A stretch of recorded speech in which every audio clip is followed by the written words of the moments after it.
तत्सवितुर्भरं रूपम् ज्योतिः परस्य धीमहि यन्नः सत्येन दीपयेत्. Yes, it is true that on the first day we spoke about the kshetra, the field, as the Gita talks about, the field where this liberation and aspiration for immortality and the happening of immortality happens. That is the first boon of Nachiketa. The second boon has two parts to it. One is psychicization, the other was universalization or spiritualization that we discussed yesterday. The reason universalization is necessary is because the unborn self, the Jivatma is kind of supervising the whole process. And the psychic being is a dwarf, it is said, size of the thumb. And so it needs, a help from above to go through. And therefore, universalization and spiritualization is the second step of the Nachiketa's boon. Having achieved this liberation, after having understood what it is, Nachiketa is not one of those who seem to be content with it. He says that this is a treasure house. A cosmic consciousness is considered to be a treasure house where all that one needs is fulfilled because there is no more any desire left. And yet Nachiketa says that it is still not the eternal, because even it maybe takes bigger cycles of evolution, but even universes, come and go. So how can I know the eternal? After liberation, after a person has passed beyond, what happens to him? Does he exist or does he not exist?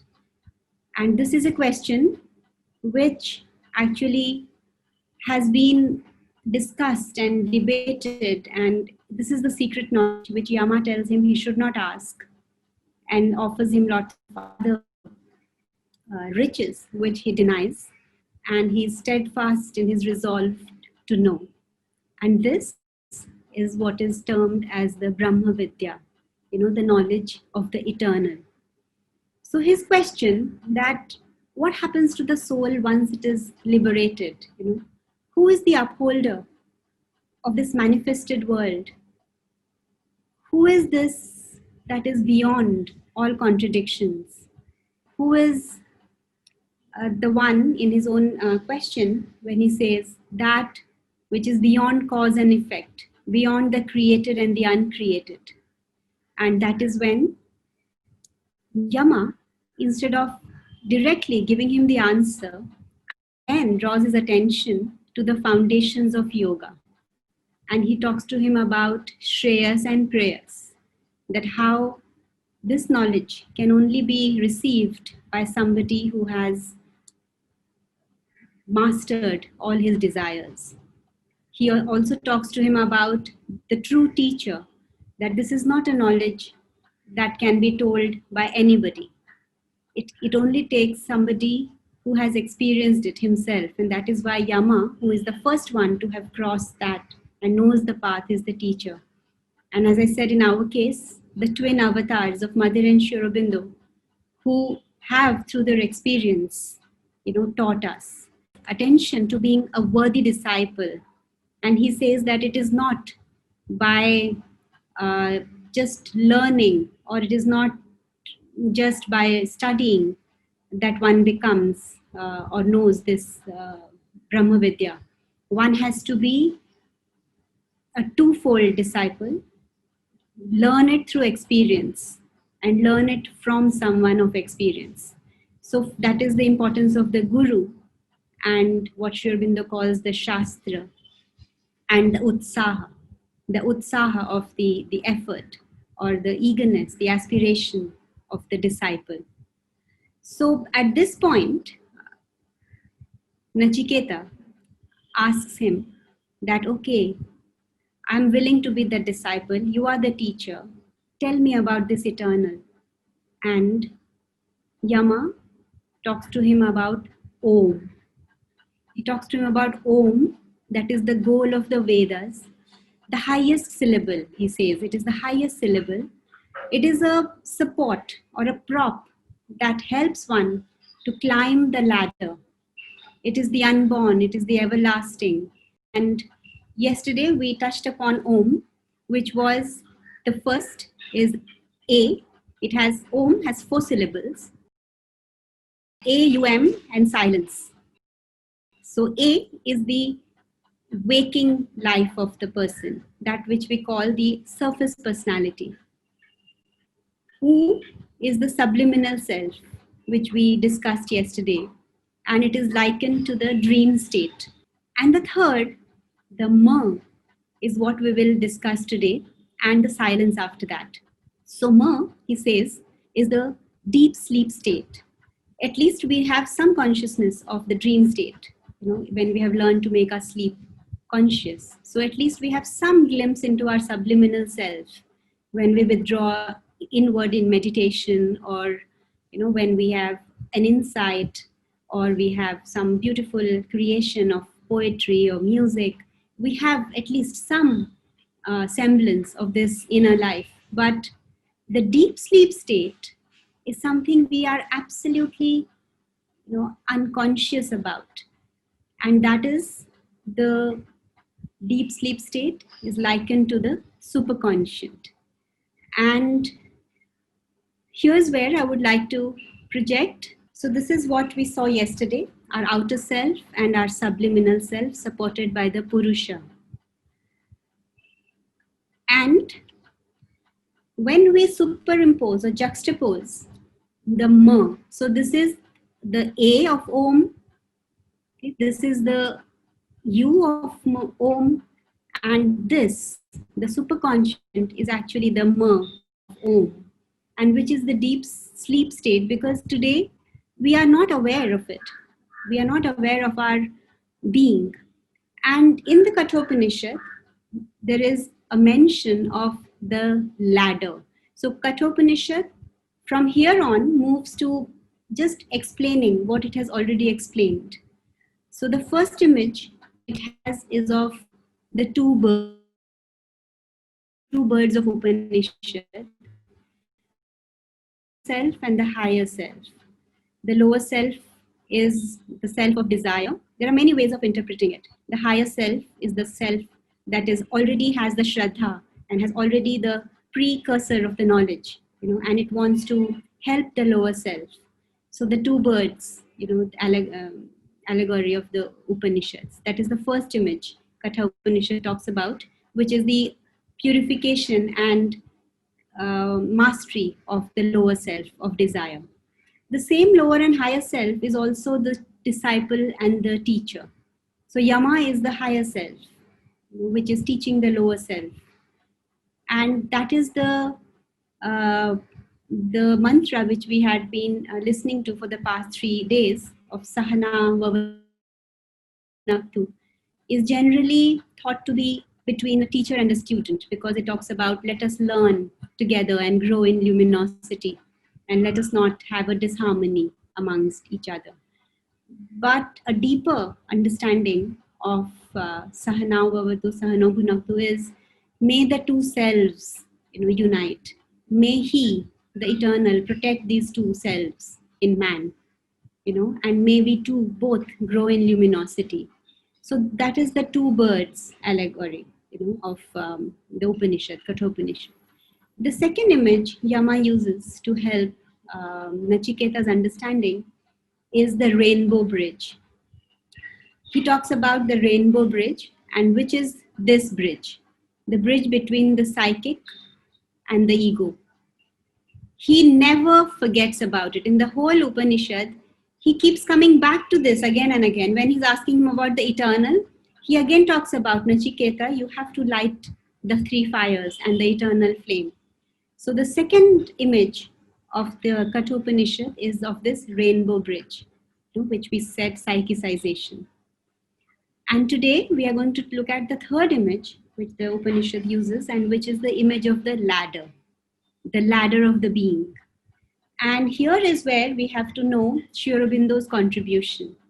So in this Kathopanishad, the ladder has 7 steps. It starts from the senses, the object of senses. Then there's the sense mind, which is this lower 3. And then it talks about knowledge, buddhi, after the sense mind. And then the great self, the unmanifest, and purusha.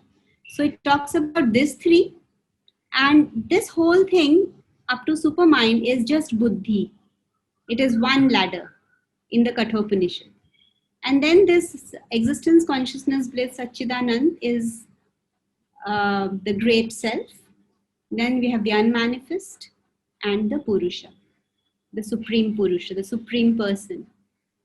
So this is the ladder of the Kathopanishad, which Yama talks to Nachiketa about. And we are going to see here Sri Aurobindo's version of it, where buddhi has been kind of further divided into several steps. There is the higher mind. After the mind, we have the layer of the higher mind, the illumined mind, the intuitive mind, overmind, supermind, and Satchidananda, the transcendental. And above it is, so this is the Sat, Satchidanand, and this is the Asat, unmanifest. So all that we see up till Satchidanand is the manifested universe. And yet there is an unmanifest, Asat, and this is the supreme. So the one of the paths which does not involve the psychic being, which is not physical immortality as we discussed yesterday, is from this ego straight to the Atman and into either the Satchidananda consciousness or the unmanifest. So Buddha reached unmanifest, the Asat, where there is nothing, nothing exists. And that is why he had the experience of shunyata, of nihilism. Whereas Ramana Maharshi or others, they have, this entire stage is of liberation or nirvana. Once from here, one has reached here and here. But Nachiketa, even while he's talking to him about the ladder, he keeps telling him about lighting the flame. Because what happens when the flame is lit is this does not become what is called the sadhyo yoga. It is not the unstepped path. It becomes a kramic, step-by-step path. So the psychic is involved in manifestation, and when we arise in our consciousness from this level to this level, we also take the portion of the Atman that is involved in manifestation over lifetimes, around its immortality. We kind of, through transformation, we make this also immortal. And that is why in the synthesis of yoga, Sri Aurobindo talks about the transformation, the liberation of the spirit, and one has established this witness Purusha.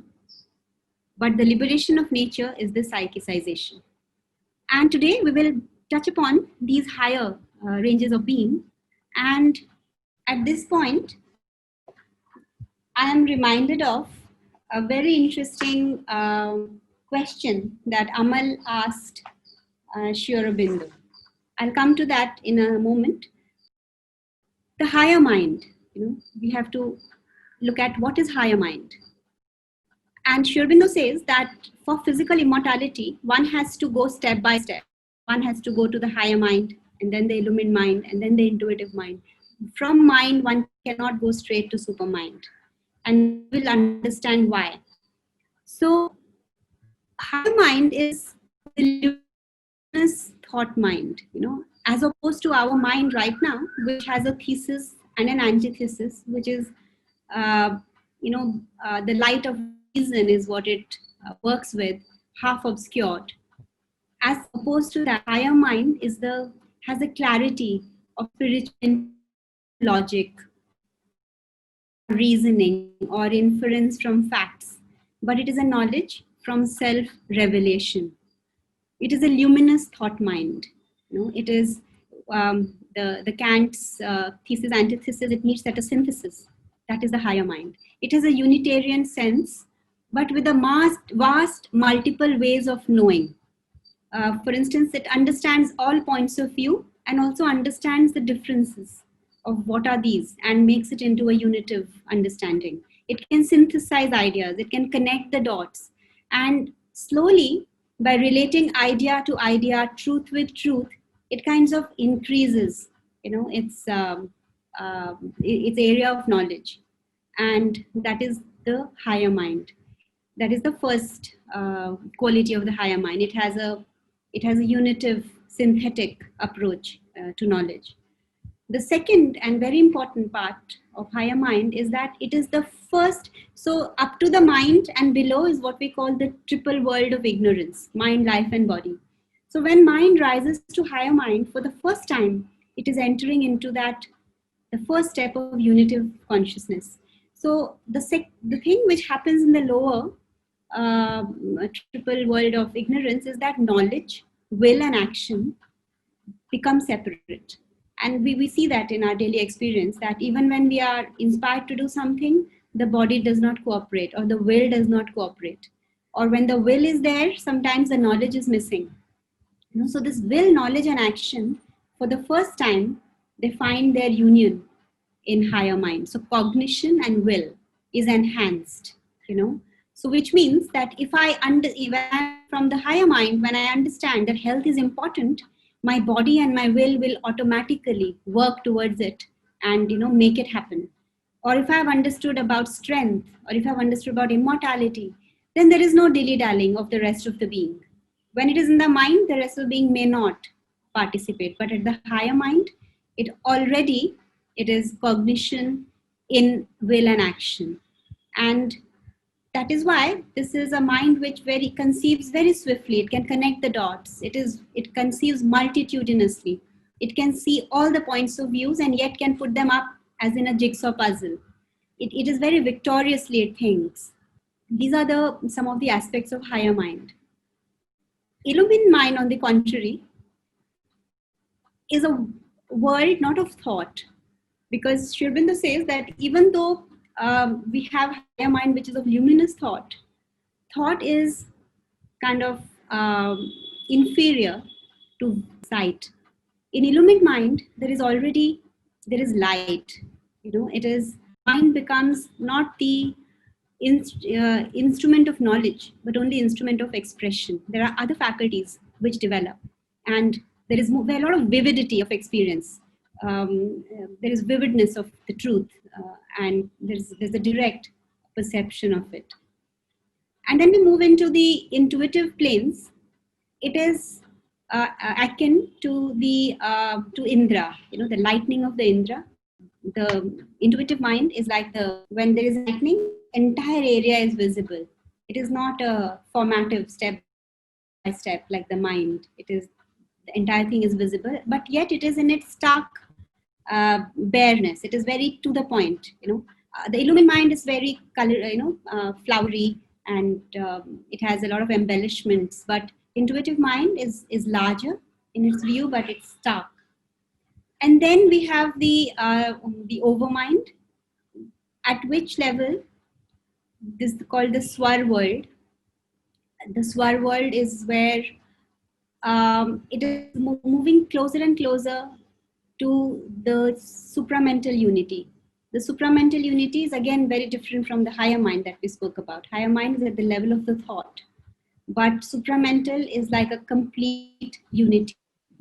And overmind is a step below, which still has a bit of that multiplicity, the ignorance. And supramental is that fourth, which combines the two on either side, and we'll see how. So in Om, the Makara, going back to our presentation, the Makara is this entire superconscient. And what is the silence at the end of it? because even this is part of the cosmic world. This is part of the manifested world. Sachidananda is, and that is the fourth, the Turiya, the transcendental, the silence after Ma. Till supermind or till overmind is Ma, the superconscient. Supermind is the connecting force between the transcendental and the superconscient. It is, in fact, almost like the transcendental. It is a delegate of the transcendental because it is the one that holds Satchidananda, transcendental, and manifested world.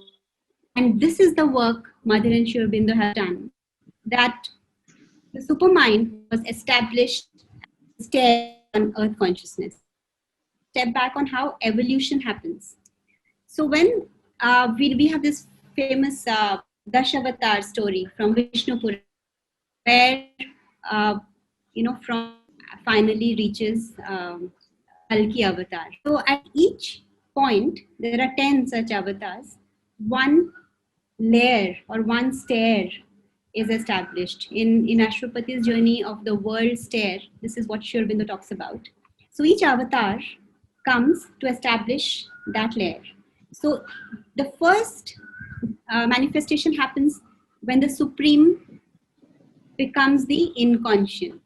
Okay, the Supreme, he is one, and he wants to experience himself in many, and he keeps through these layers adding more and more gunas to himself, adding the 5 elements and becoming more and more grosser and grosser and grosser, and manifest and manifest and manifest, and many and many and many, and finally becomes this inconscient.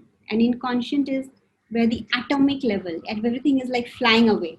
Okay, so that is the first involution that happens. And then, as I said in the Aitareya Upanishad, everything is in a disarray. Things are flying on all sides, and the Supreme, the Mother, the love of the Supreme, the consciousness of the Supreme, decides to plunge into this inconscient. And that is the first spark of the divine, and that is the love of the divine. After which the inconscient starts to coagulate. Matter that was the atoms going on all directions begin to come together, and that is the power of love. And slowly this evolution happens, where matter is formed, and then from matter vital is formed, and now we are at a stage where the mind has been formed. And for each descent to happen, for instance, for this evolution to happen, first of all, that stair has to be built, and that is built by the avatar. Every time comes and builds that particular stair. Like for instance, from the vital mind, man, of Parshuram, when we had to move into the sattvic mind of Ram, that was the avatar of Ram. He came, and that was the mind set up. And Krishna is the one who set up this overmental realm. This overmental realm was set up. And therefore, we had only stairs till reaching here. So even though one was not following the Advaitic approach, but if one was even going step by step, after Supermind, there was nothing. One had to just go into the transcendental. And this layer had not been established. So now that Supermind is established, we have the possibility of stationing ourselves here, and it is only the Supermind that can look both ways. It can hold the transcendental on one hand and the Supermind on the other. And that is where we achieve physical immortality, because the transcendental is now possible to be held with the rest of the manifestation because of the Supermind. So there is some terminology we should be clear about, because the fourth state. So okay, first we complete the Om. So what is the fourth Om? After Om, the silence, and that is this Brahman. That is what Nachiketa tells him, that beyond the makara, the silence is what is Brahman, the spirit. And what is that spirit? Everything from here, including the supreme to down inconscient, to all of this. Everything. I mean, there is nothing which is not the supreme. Um, it is so. It is said that he is beyond dualities. He is neither born, is not dead. No, he is neither. It can be slayed, nor it cannot be slayed. It is. It always is. It is omnipresent. It is omniscient. It is eternal. It is infinite. I mean, nothing. This phone here, the trees, the Sachidanand, and this is the gift of India to the world. That everything is the fourth state, the transcendental state of Brahman, and that is the knowledge that Yama gives to Nachiketa. And this Brahman, in the Isha Upanishad, for instance, it is said that Tadejati Tannejati Taddure Tadvantike Anantarasya Sarvasya Sarvasya Asya Bahyatah. So it is moving and it is still. It is near and it is far. It is inside and it is outside. So it is beyond duality because everything is it. And this is the Brahman. This is the Brahman. And this is the final knowledge which can only be understood when one has this experience experientially. It is not, I mean, it is easy to understand with the mind, and yet we always behave in the ego consciousness. So this, Yama says, can only be understood when there is experience. It is only to be understood experientially. And even when Amal asked once to Sri Aurobindo, when he was writing his lines of poetry, that what distinguishes in manner and quality a pure inspiration of the illumined mind from that of the psychic flame, for instance. He asked this question. And you know what Sri Aurobindo said? He said that your question reads like a poser in an examination paper. And even if I could give you a Euclidean, with Euclidean rigidity, an answer, would it be of any use to you? Would it really help you to distinguish between this or that? Because he says these things have to be perceived and these things have to be experienced. There is planes and parts of the being, there is in the synthesis so much said and written about illumined mind, intuitive mind, overmind. But at the end of it, it is the scriptures cannot teach us this. It has to be experienced. And so Sri Aurobindo gives examples of this to Amal, and some of them I'll share with you. So when Amal asks him about the psychic, Sri Aurobindo gives this example of Shelley. He says that there is these lines from Shelley that I can give not what men call love, but will thou accept not the worship that heart lifts above and the heavens reject not? The desire of the moth for the star, of the night for the morrow, the devotion to something afar from the sphere of our sorrow. So it invokes and evokes a certain feeling in us, this line, the desire of the moth for the star, of the night for the morrow, the devotion to something afar from the sphere of our sorrow.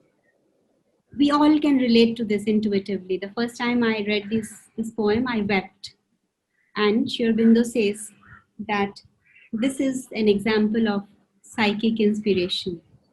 So I have today put together for you certain experiences, because we can keep debating and, defining all of these realms, but it remains a more, exercise of the head But because the Kathopanishad and Sri Aurobindo and the mother talk about the heart, which is the seat, the psychic.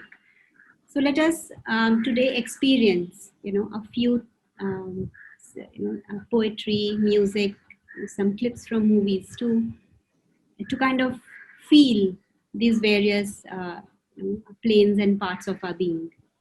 And as integral yogins who have to also light the three fires, we should always be looking out for experiences, for high literature, good music. And mother says how we can use, that is why she had a movie theater in the ashram, in the playground. Everybody watches movies there. Which ashram allows people to watch movie? And she has written how one should watch movies. One should be able to discern the various, the movement it is creating within. And if one surrounds oneself with these aids, this high poetry, music, even work, scientific work. So I'm going to show you something, and please tell me which plane of the being you think this is from.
Music is all around us.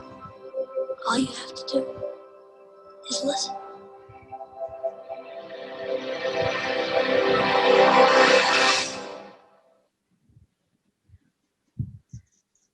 So what did it evoke?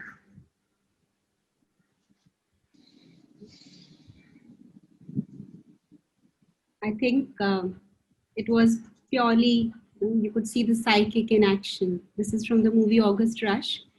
I encourage you to watch it if you haven't. It's about this little boy who believes in the power of music, that alone can unite him because he's in an orphanage with his parents. And he's a prodigy in music. And the little girl there who was singing, you could feel that soul breaking through. She helps him, help learn piano. And so one could feel that sweetness and strength, that intimate love. There was so much of love and harmony. And this is the quality of the psychic. Yes, Betty, it is August Rush. The movie is August Rush, and I have a download. I could even share it with everybody. Yeah, so that is the psychic. Again, there was a poem from Amal, which Sri Aurobindo commented about, and I'll just recite it for you. It says, "This errant life is dear, although it dies. And human lips are sweet, though they but sing of stars estranged from us. And youth's emprise is wondrous, although an unsure thing. Sky lucent bliss untouched by earthiness, I fear to soar, lest tender bonds decrease. If thou desirest my weak self to outgrow its mortal longings, lean down from above. Temper the unborn light no thought can trace.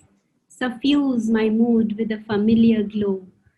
For it is with the mouth of clay I supplicate.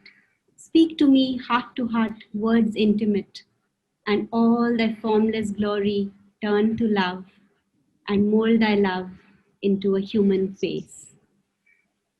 Sri Aurobindo again talks about this as he says this is one of the finest that you have written to Amal, because it talks about avatarhood. The human soul is saying that I know that this life would die, but it is dear to me. I know this youth will fade away, but I'm, attached to it. I know there is a sky lucent bliss which is not touched by earthiness, but I fear to soar because the tender bonds will decrease, which is the desire. Desire can be also of a very refined form. So less tender bonds decrease. So he's telling the Supreme that if you want me to outgrow my mortal longings, lean down from above. You please come down. Temper the unborn light no thought can trace, and suffuse my mood with your glow.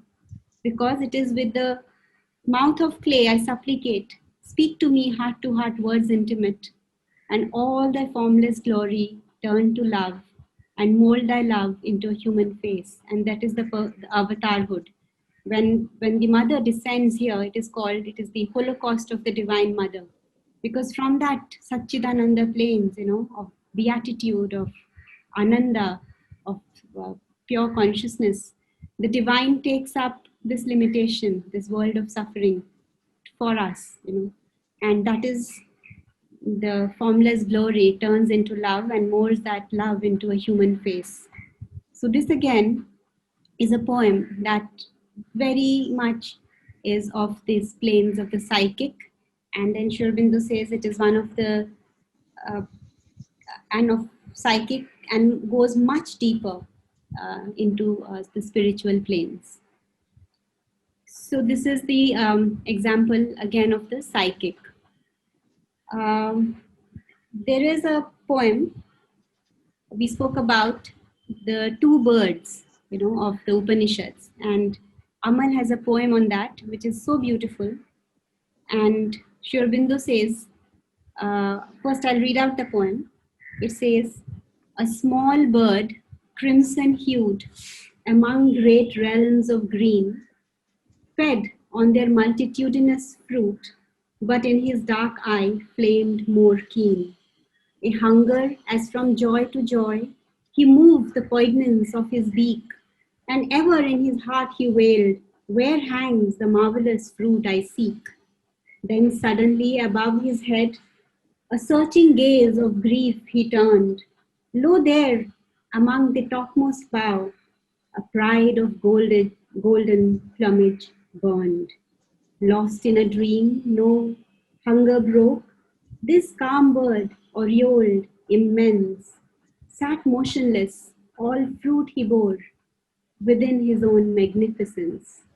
The watchful ravener below felt his time-tortured passion seize, and flying upward, knew himself one with the bird of golden peace.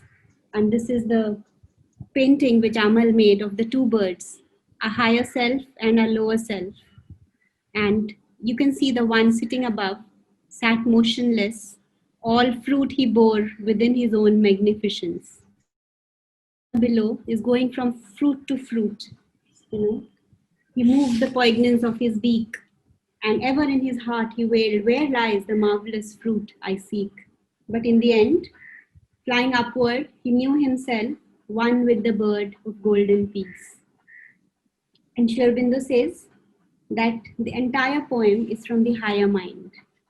You know, it kind of, and the second stanza, the fourth stanza, sorry, lost in a dream, no hunger broke, this calm bird, aureoled, immense, sat motionless, all fruit he bore, he found within his own magnificence.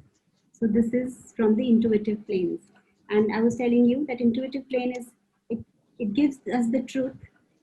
Intuitively we understand, right? When he says all fruit he found within his own magnificence. And this is the higher self, which is unified self with all. And he was lost in a dream, no hunger broke. This calm bird, aureoled immense, sat motionless, all fruit he found within his own magnificence. These are the lines from the intuitive planes. And we spoke about how we can see the truth at the illumined level. There is a poem, again, of Amal called Truth Vision. And I'll read out the poem and then tell you from where it came. Just use the feeling, just feel it in your heart. Don't use the mind. How shall you see through the mist of tears, the laughing lips of beauty, the golden heart of years? Oh, never say that tears had birth in the weeping soul of ages, the gloomy brow of earth. Your eyes alone carry the blame for giving tearful answers to questionings of flame. What drew that film across your sight was only the great dazzle of everlasting light. Frailty begot your wounded gaze, eagle your mood or spirit to see the golden face. So this says that what Mother says, to be on this path, one has to be very strong in the heart. It's an adventure, to see the truth, the vision of the truth. We need to be very strong. And we spoke about the adhara, making the adhar weak. Otherwise, the vision of the truth, it can just give rise to tears and one is not able to hold it. So eagle your mood, O spirit, to see the golden face. And Sri Aurobindo again says this is exceedingly beautiful. And here he says that many worlds have come together. There is a mystic and spiritual poetry and has manifold blending.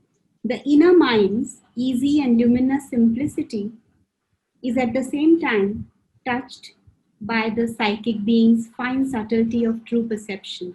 So psychic being is always very refined, the fine subtlety of true perception. And the intimate language of it, but the simple revealing directness and beauty is from the intuitive planes. So intuitive is always very simple and revealing directly the beauty, but with a strength. So this was these planes. And finally, from Sri Aurobindo's Savitri, which is one of the beautiful passages where Sri Aurobindo is describing Savitri herself, in whom the god of love found his perfect shrine. And he says, near to earth's wideness, intimate with heaven, exalted and swift, her young, large vision spirit, voyaging through worlds of splendor and of calm, overflew the ways of thought to unborn things. Ardent was her self-poised, unstumbling will, her mind a sea of white sincerity, passionate in flow, had not one turbid wave. As in a mystic and dynamic dance, a priestess of immaculate ecstasies, inspired and ruled from truth's revealing vault, moves in some prophet cavern of the gods, a heart of silence in the hands of joy, inhabited with rich creative beats, a body like a parable of dawn that seemed a niche for veiled divinity or golden tempered door to things beyond. And this is from Overmind Intuition. One can see that the higher, so Sri Aurobindo says that the psychic gives that sweetness, that intimacy, and the higher minds, the higher, the superconscious gives that exalted, sense of the largest rights. And this is as in a mystic and dynamic dance, a priestess of immaculate ecstasies, a heart of silence in the hands of joy, inhabited with rich creative beats, a body like a parable of dawn that seemed a niche for veiled divinity or golden temple door to things beyond. This is from Overmental Intuition. And I would now like to play for you another clip from a movie. It's called Copying Beethoven. It's another movie I would recommend you to see.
that was from the movie Copying Beethoven, and that symphony is the Ninth Symphony, which Beethoven composed after he had gone completely deaf.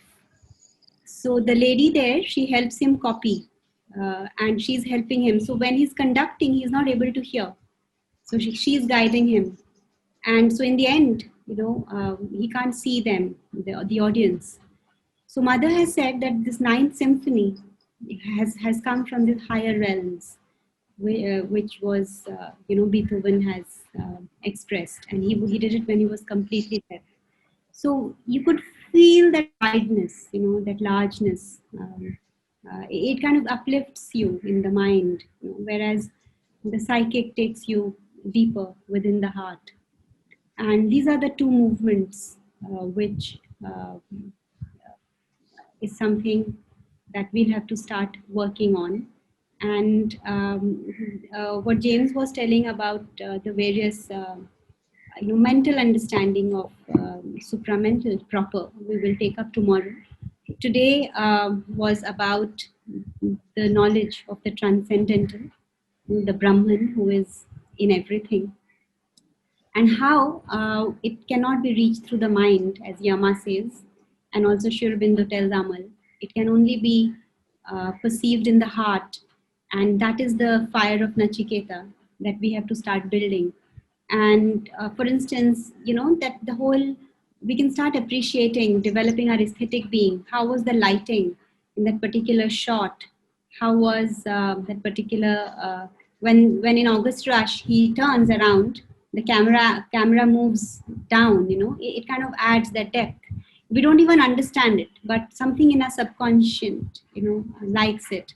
What distinguishes great films from not so good ones are these things. And we can train our aesthetic being. We can train our mind to discern. Mother has extensively spoken about how we should, close our eyes and try to identify when we listen to a piece of music, that which part of our being is getting, resonating with. So this is as I said, a practice of lifetimes, but we can start with the baby steps.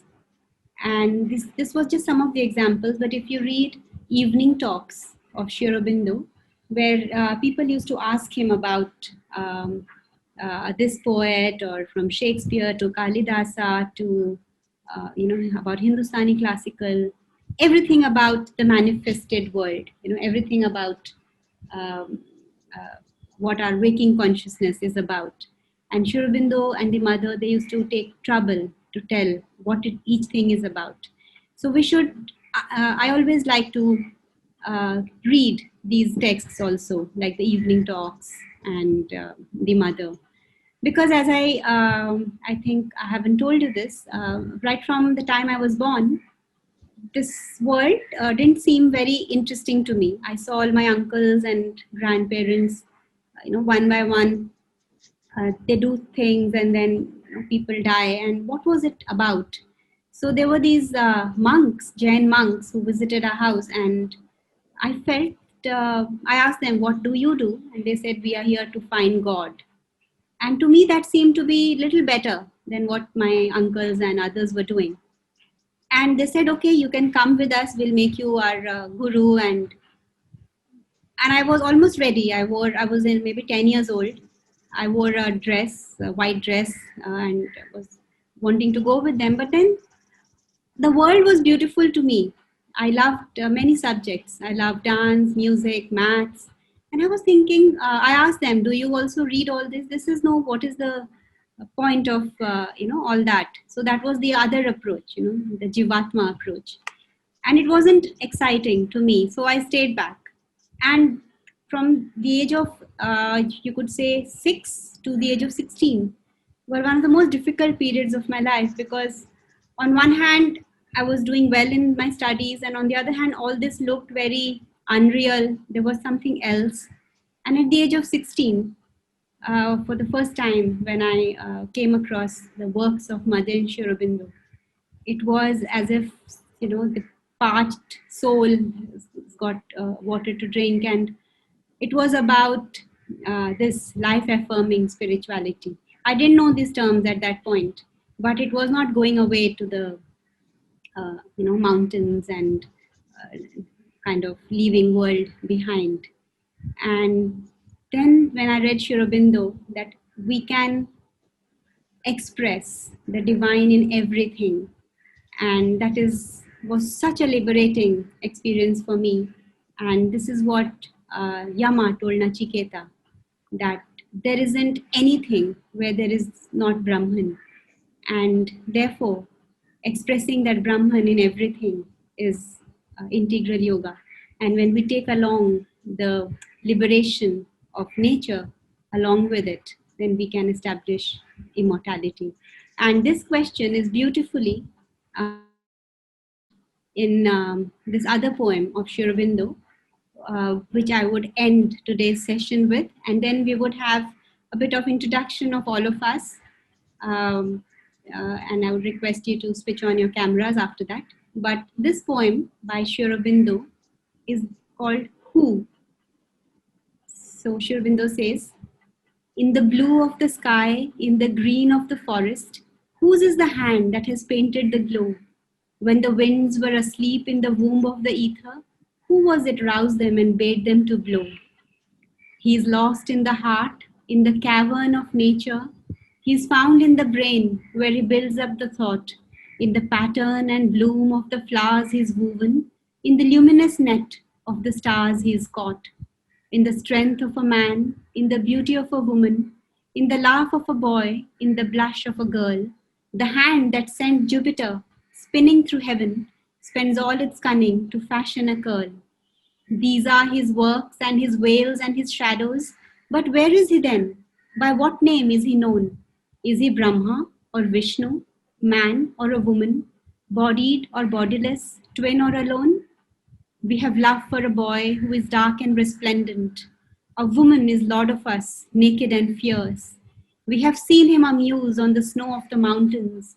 We have watched him at work in the heart of the spheres. All music is only the sound of his laughter, all beauty the smile of his passionate bliss. Our lives are his heartbeats, our rapture the bridal of Radha and Krishna. Our love is their kiss. And then the poem goes on, and finally, the master of man and his infinite lover, he is close to our hearts, had we vision to see. We are blind with our pride and the pomp of our passions. We are bound in our thoughts where we hold ourselves free. It is he in the sun who is ageless and deathless, and into the midnight his shadow is thrown. When darkness was blind and engulfed within darkness, he was seated within it, immense and alone. So this poem beautifully summarizes that who is the one behind the eternal, and right from the one who is lost in the heart, in the cavern of nature, he's the psychic being. He is the brain where he builds up the thought.